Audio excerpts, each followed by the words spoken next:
تشتري ايفون 17 ولا سبيكة ذهب؟ انا شايف ان في ناس كتير بتجري على ايفون 17، سواء البرو او البرو ماكس والاير اللي نازل جديد اللي شكله جميل جدا. وهنا في سؤال، يا ترى سعر الايفون 17 ده لو اشتريت بيه ذهب مش هيكسب معاك اكتر؟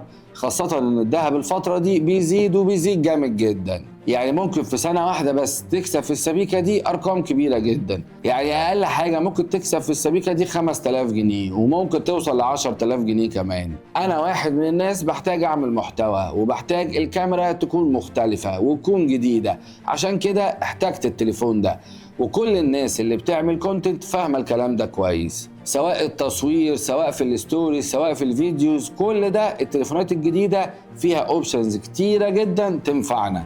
انما الناس العادية اللي مش محتاجة ده، اللي ما بتعملش فيديوز زي كده، بتجري على التليفون ال17 ليه؟ اشتري بيه دهب هيكسب لك اكتر. مفيش فرق كبير على فكرة ما بين ال17 وال16 وال15، كلهم تقريبا زي بعض. على فكرة انا عامل الفيديو ده فضفضة مش اكتر، قلت بدل ما اعمله ستوري انزله لكم فيديو، لان انا ملاحظ ان في اولاد في السن الصغير من اولاد صحابي كلهم بيجروا دلوقتي على ال17 وبيكلموا اهاليهم ان هم يشتروه لهم. انا شايف ان ده مش صح، مش عشان احنا معانا فلوس نقدر نجيب ده فنجيبه، انت ممكن تستثمر الفلوس دي اكتر.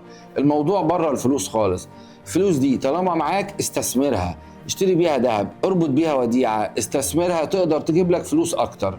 واولادنا في السن ده لازم يتعلموا ده. وبس كده، دي كانت فضفضة على السريع، كان معاكم دكتور ياسر الطويل، سلام.